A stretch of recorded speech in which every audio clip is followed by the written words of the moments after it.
Tenemos dos tipos de transistores, el PNP y el NPN, o sea, positivo, negativo, positivo, negativo, positivo, negativo. Aquí están las tres terminales de colector, base, emisor. El símbolo, pues serían los que estás observando aquí abajo.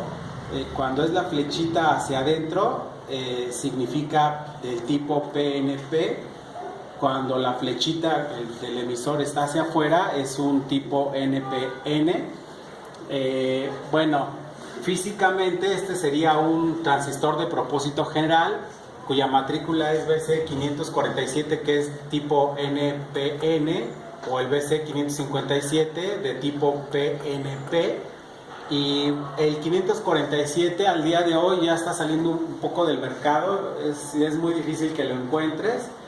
La beta de amplificación para cualquiera de estos dos transistores de propósito general, pues es la última letra. Si tú te encuentras, tú compras un transistor BC547B, pues la beta de amplificación puede variar de 200 a 500.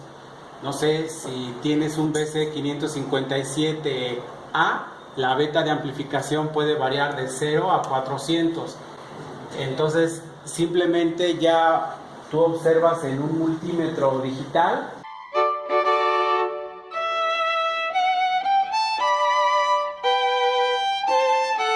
pones las patitas del transistor en el multímetro y ya te da la beta de amplificación, prácticamente.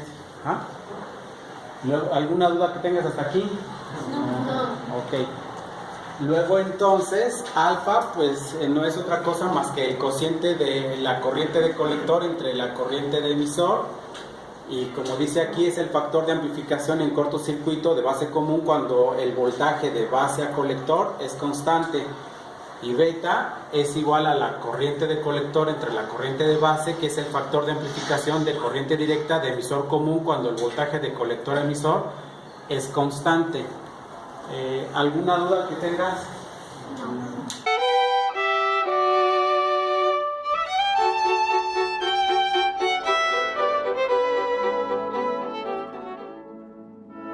Tenemos 4 regiones de operación del transistor bipolar de juntura: activa directa, corte, activa inversa y saturación. Para activa directa tenemos que el voltaje de colector emisor debe ser mayor que 0, el voltaje de base a colector es menor o igual que 0, el voltaje de base a emisor es aproximadamente 0.7 de volts, y sabemos que de la base al emisor está en directa, de la base al colector está en inversa. Para la región de corte, el voltaje de base a emisor debe ser menor o igual que 0, el voltaje de base a colector debe ser menor o igual que 0, la corriente de colector debe ser 0. Sabemos también entonces que de la base al emisor está en inversa, que de la base al colector está en inversa. Para la región de activa inversa, el voltaje de la base al colector debe ser de 0.7 de volts, el voltaje de la base a emisor debe ser menor que 0, la corriente de colector debe ser menor que 0, y la corriente de colector la podemos calcular como el factor de amplificación beta por la corriente de base. Sabemos obviamente que de la base al emisor está en inversa y que de la base al colector está en directa. Para la región de saturación, el voltaje de base a emisor es aproximadamente 0.7 de volts, el voltaje de base a colector es aproximadamente 0.5 de volts, el voltaje de colector emisor es aproximadamente 0.2 de volts, la corriente de colector debe ser diferente de 0, y la beta de amplificación por la corriente de base también debe ser diferente de 0, y sabemos obviamente que de la base al emisor está en directa y que de la base al colector está en directa.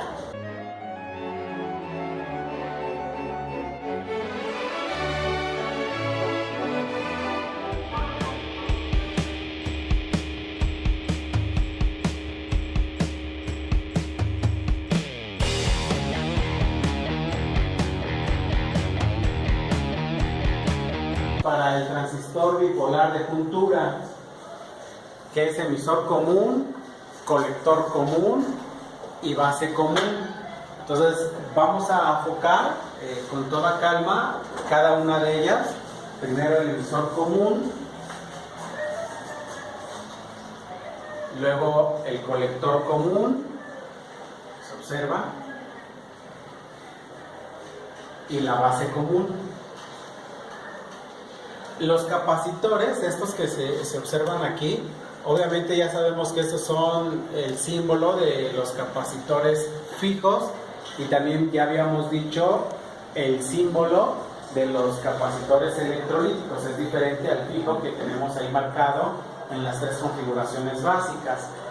Entonces, en la práctica nosotros acostumbramos poner capacitores electrolíticos que son de paso más o menos entre 10 y 47 microfaradios, y ya sabes que el voltaje tiene que estar arriba de lo que te dé precisamente VCC. O sea, aquí tenemos VCC, aquí tenemos VCC, y en base común me faltó poner, según yo, me lo checo, me faltó poner VCC, ¿no? Sí, efectivamente sí, me faltó poner VCC, lo ponemos, lo escribimos, sería esta partecita, sería aquí, igual que las demás, ¿no? Ok. Ajá. Entonces, te decía yo de los capacitores, prácticamente cuando se alambran, estos capacitores se ponen electrolíticos, te decía, de entre 10 y 47 microfaradios, y tienen que ser arriba de lo que te está dando VCC. Generalmente nosotros, pues tienen que ser, no sé, de lo que quieras, que sea arriba de 5 volts, VCC son 5 volts, que sea arriba de eso para que la respuesta en frecuencia sea lo más rápido posible. Entonces más o menos manejamos 25 volts. Entonces también leemos la nota y decimos, en corriente directa los capacitores se abren, o sea, equivaldría a un circuito abierto, y en corriente alterna los capacitores se cierran, sería un cortocircuito, como se observa, razón por la cual entonces los capacitores que se ponen, los electrolíticos, serían así de paso, o sea, sería como un cortocircuito, como si no hubiese nada, pues, como si fuera un alambre, ¿ah? Se les llama de paso. Y aquí tenemos una tablita para la ganancia de voltaje, la ganancia de corriente, la impedancia de entrada, la impedancia de salida, para las tres configuraciones básicas: emisor común, colector común y base común. Y aquí se muestra más o menos cómo se comporta cada una de las configuraciones básicas para su respectiva ganancia, tanto de voltaje, corriente, como su impedancia de entrada y salida.